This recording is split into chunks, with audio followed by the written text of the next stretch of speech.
Dneska si vyrobíme sliz. Bude vyzerať nejak takto, takže dúfam, že si video užijete a my môžeme ísť na to.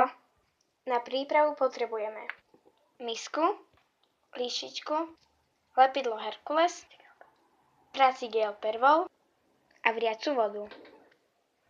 Postup. Do predpripravenej misky si vylejeme prací gel. Prilejeme Herkules,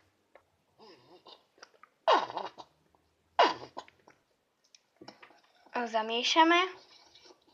Zatiaľ to vyzerá nejako takto. Naťahuje sa to aj. A teraz to dáme do vriacej vody.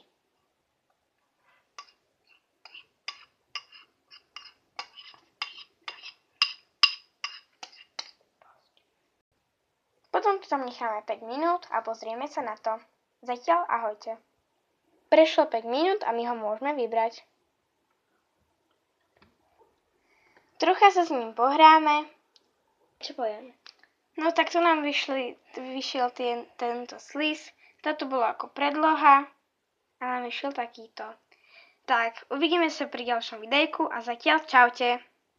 Nezabudnite nechať like, odber A zdieľať toto video. Čaute.